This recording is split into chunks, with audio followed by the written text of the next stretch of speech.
The STEM Society. What's going on, guys? Welcome back to the STEM Society. This is your weekly album check-in. My name is Cole Jackson. The weekly album check-in is where I give you guys some reviews on some albums that I listened to this past weekend, and I typically give you guys some playlist picks and skips. This week, I have two albums I want to go over with you guys. One is from a UK artist by the name of Proph. He's dope. I think he has a really good debut tape on his hands. And the second one is from Ovrkast. He just dropped Wildin' Higher and It's Hot. This is his sophomore album. He hasn't dropped an album in 5 years. So this is his sophomore album after 5 years. So those are the two albums I want to go over. So let's go ahead and get into the reviews. New releases. So when you're dropping your debut self-produced tape, I typically wonder if you're going to tell me a story or you're going to give me a bunch of lyrical garbage, mumbo jumbo that I'm not going to understand, and you just want to prove that you can rap. Proph is a South London artist, and he caught my ear with this song called High Maintenance. I randomly heard it on my algorithm on Tidal, and I was very intrigued because he dropped the song sounds radio ready. Like, it sounds like it's a single, but when you listen to it, he's actually telling a pretty dope story. Going into more of how women are more into your money than they are into you. And I was like, okay, he's doing that route, which I thought was pretty dope. So when I heard that he was dropping his debut tape, I wanted to listen to it firsthand because the first song that I heard was so accessible. I didn't have any expectations. I've only heard one song from him. I didn't know his catalog, didn't really know his history here. I just knew I liked the first song that I heard from him. You know, my expectations was just not very high. He really surprised me. Let's start off with the production. He self-produced this album on his own, and you can tell by listening to it that everything feels very cohesive. It feels like he crafted this whole thing around his rap style, which I enjoy. And if you know me, if you've been watching this show, you already know I love someone who self-produces their album. I always give you extra credit when you do that. It's not easy being able to self-produce something and it still sounds good for the masses. It's just not an easy thing. Proph gives this chill, atmospheric sound. He blends like a lot of R&B with like instrumentation. Like, he does a lot of guitar and trumpets on here on a lot of the songs, which I thought was cool. And he did a lot of smart samples. The production really brought me into this album just by how smooth and how clean it was when I was listening to it. One of my favorite songs on here is IG Baby. And the reason is he flips Tinashe's Nasty and he uses it in a very smart way when he's describing what's going on with the girl in the song. Of course, you know, Nasty was one of those TikTok songs, and the way he's describing how this girl is so into social media and using Nasty, it just worked. I don't think a lot of producers think like that or they get that intricate when it comes to production. And he did a great job when he pulled that off. The production sets the mood. It doesn't sound like background noise or anything like that. It reminds me a lot of Vince Staples. Like, when you hear Vince Staples' production on his albums, he sets the tone for what he's going to say on the song. I think Proph does a lot of that as well when it comes to this album. All of his production sets the mood and where he's going in all of these songs, and I have to give him a lot of credit for that. That was like one of the best, that was really one of the better ways I got through this album or this tape. The production was so smooth, and each song went into each other pretty easily. Most UK artists that I listen to, like K-Trap or when I listen to Clavish, are very like quick, fast, like they're going all the time. This changes the mood he changes the flow from what I typically get from my UK rappers. He is very much like laid back delivery. He gives a strong introspective writing, which is two things I enjoyed very much when it came to his lyrical prowess. Like, he's not a super lyrical dude, but he really does give you a lot more of emotion and storytelling. Like, he leans into that a whole lot more than a lot of other artists I've listened to over here in the UK. When you're doing your debut tape, a lot of people want to jump into the entendre bag and give you just lyrics and lyric and rhyme this with this, with this, with this, and this. Like, a lot of people get into that bag instead of getting into their storytelling bag. Typically, if it's something of a debut for you, I want to know who you are as an artist, and I want to understand your journey. I don't think a lot of artists do that when they do their debut tape.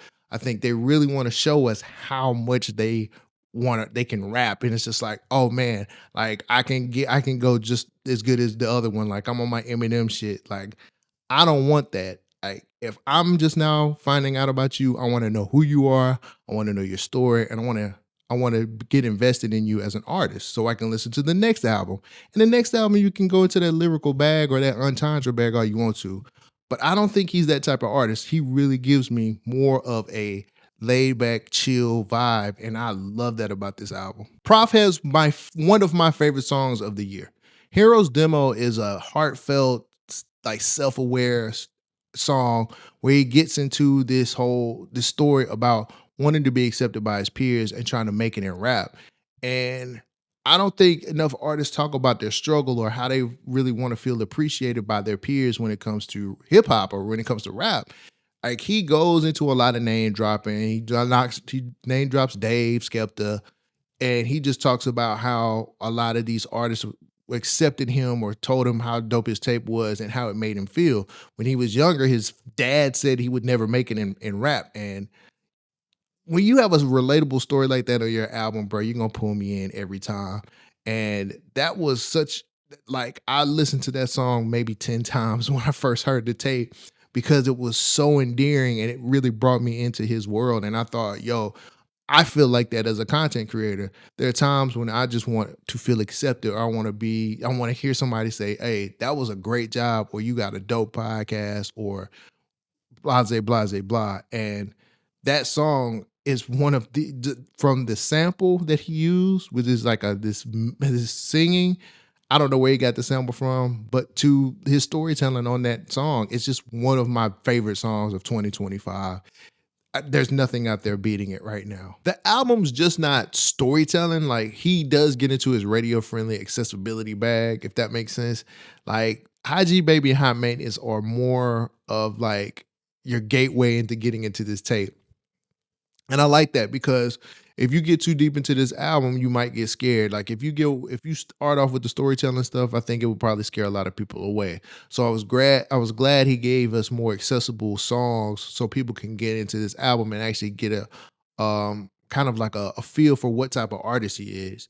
And let me get into another part that I think is a positive on this tape as well. He did 13 tracks on here, and I love the sequencing that he did on this album. I'm a sucker for that. You know, if you listen to me, I'm a sucker for that. But the sequencing works well. It's effortlessly done. Like I didn't have a problem listening to this from front to back. Like it wasn't a lot of songs that I wanted to skip. And even the interludes make sense on here too. Like they didn't feel like filler.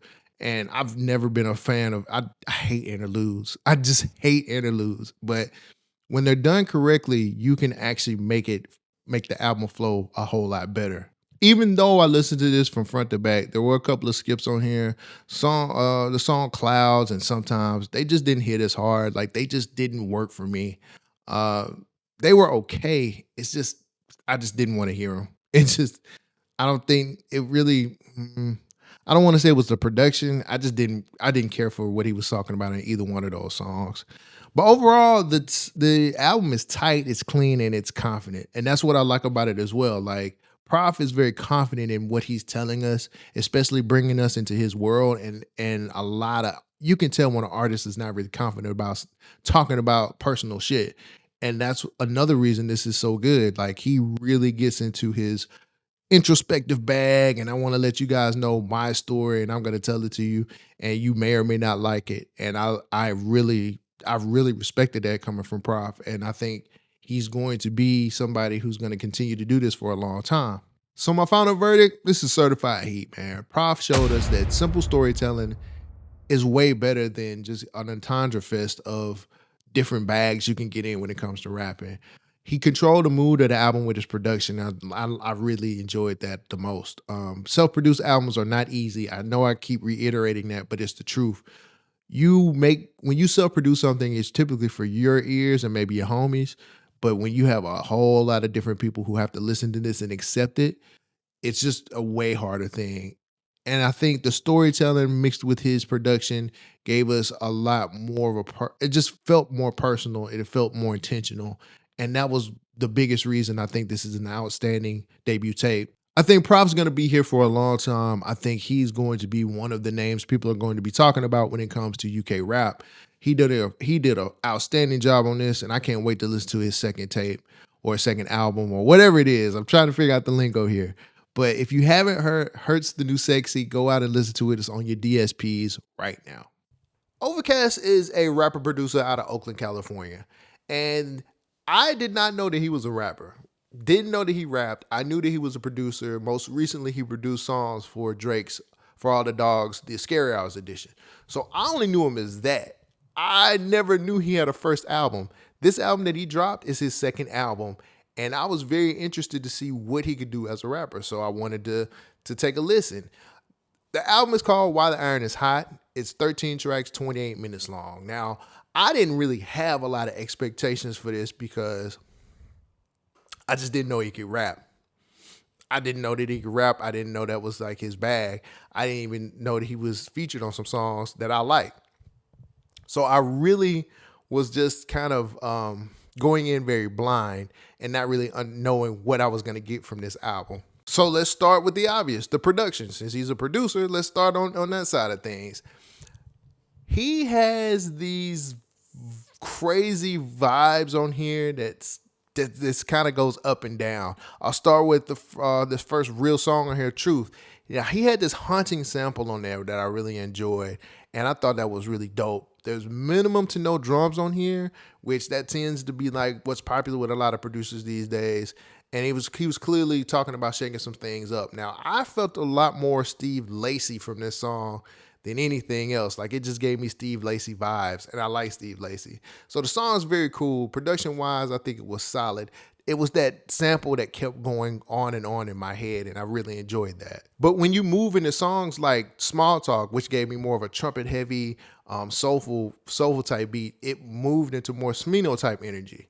And I was like, okay, so he's showing a bit of range on here with like the type of, he's kind of showing off with his production stuff. You move into songs like Strange Ways, and this has a lot more piano bass type blend to it, which I think that gave a lot of contrast to. So he's showing us a lot of different things in his production bag when you start off the album. And I think that was a good part of it. That kept me interested, and it kept me focused on what was going to happen next on this album. Then you move to songs like I'm On, which is, it's just very overproduced. It's too much happening. Like, the song sounds way too busy.